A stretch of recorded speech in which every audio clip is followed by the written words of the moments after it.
Imagine this. You're a star athlete, a straight-A student, your whole future ahead of you, and then, in one night, it all disappears. Not because you did something wrong, but because someone decided to lie. That's exactly what happened to me. And for 6 years, I lived a nightmare in a prison cell for a crime I never committed. But here's the part nobody tells you. She walked away, smiling. Until I found a way to turn the tables. If you've ever dreamed of seeing justice served when the system fails, stick around. This is one of the most shocking, heartbreaking, and, yes, satisfying revenge stories you'll ever hear. Don't forget to hit that like button and subscribe, because stories like this deserve to be told. You're watching AINeuraBeat, where stories aren't just told, they're felt. He was 19. Tall, lean, with the kind of build every coach dreams of and every rival dreads. His name? Ryan Carter. Ryan wasn't just another student at Northfield University.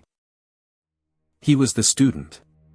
The kind whose name the local newspaper printed after every basketball game. The kind professors pointed to when they told freshmen, work hard, and maybe you'll get grades like his. Everywhere Ryan went, people noticed. On the court, he was electric. Off the court, he was brilliant.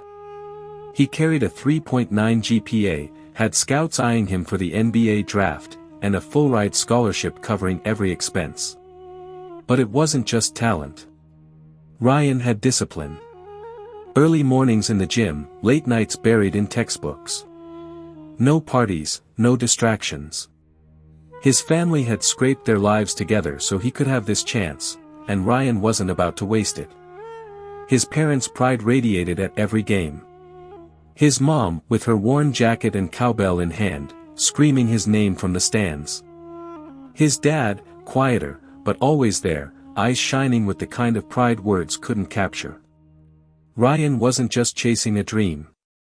He was carrying his whole family's hopes on his back.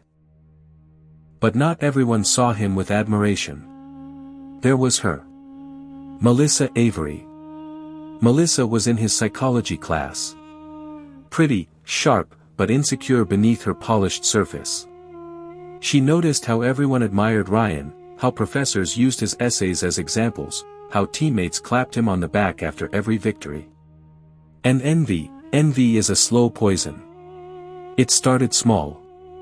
Snide comments in class. Jokes about how athletes get it easier.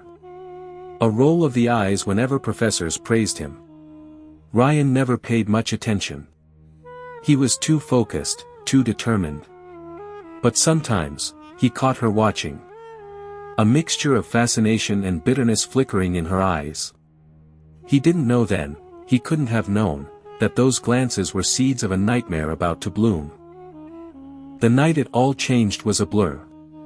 Ryan was in his dorm room, studying for finals. His phone buzzed, police at the door. At first, he thought it was a mistake. Maybe a noise complaint. Maybe they needed to talk to his roommate. But then he heard it. Ryan Carter, you're under arrest. Handcuffs. Cold steel on his wrists.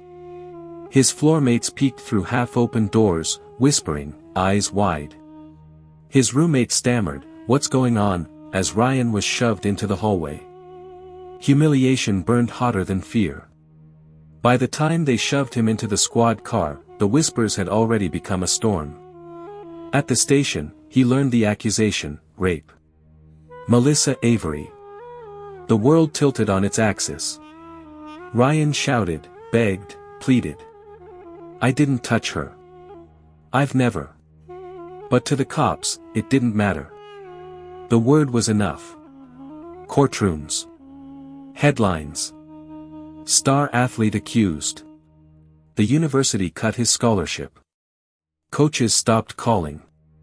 Friends, people who had once cheered him, avoided his eyes. Even professors, once proud to know him, now spoke his name with shame. The trial was brutal. Melissa sat there, tears rolling down her cheeks, painting herself as a victim. The jury leaned in, sympathetic. Ryan's lawyer tried, but it was a losing battle. In cases like this, the presumption of innocence crumbles under the weight of public outrage. The verdict, guilty. 6 years. The gavel hit, and Ryan's world shattered. Prison strips you. Not just your clothes, not just your freedom, but your identity. Inside, Ryan wasn't Ryan Carter, the athlete, the scholar.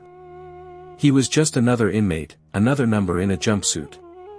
Nights were the hardest. Alone in a cold cell, staring at a ceiling stained with time, replaying the trial in his head. Her words. The jury's nods. His parents' tears. How can one lie destroy a life, he whispered into the darkness, night after night. 6 years. He endured beatings.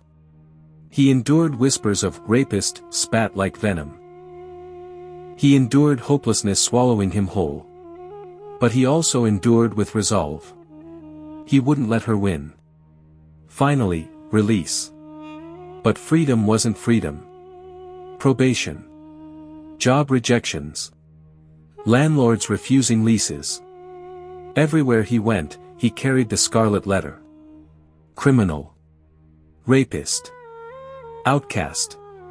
He tried, he really tried. Menial jobs, quiet living, head down. But every door slammed in his face. Then came the moment. An article. A confession buried in a podcast interview Melissa had done. She admitted it, casually, cruelly, that she had made it up. Out of jealousy. Out of spite. Her words seared into him. I don't know. I wanted attention. I wanted people to notice me. And they did. The fury was nuclear.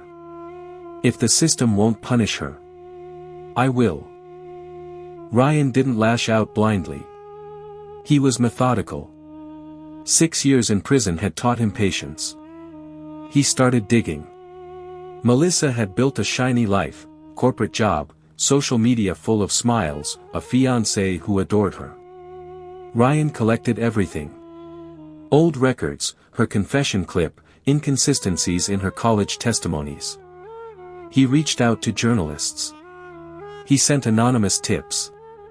He created burner accounts and leaked her confession online. The storm grew. Her company got calls, "Why are you employing a confessed liar?" Her fiancé, bombarded with links to the interview. Her friends, messages flooding their inboxes. Melissa's world, once polished, began to crack. Ryan filed a lawsuit. Defamation. Emotional damages.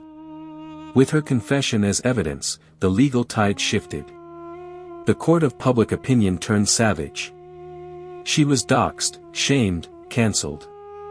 For every night he had spent staring at a prison ceiling, she now spent nights deleting comments, hiding her face, drowning in humiliation. And then. The moment. Ryan sat in the back of the courtroom during the civil trial, watching her squirm under questioning. Her voice cracked. Her hands trembled. She finally admitted it. In front of everyone. I lied. I made it up. Gasps filled the room. Reporters scribbled furiously. Cameras flashed. Ryan closed his eyes. For the first time in 11 years, he breathed freely. It wasn't about revenge anymore, he whispered to himself. It was about finally being free from her shadow. A lie can destroy a life. But truth has claws.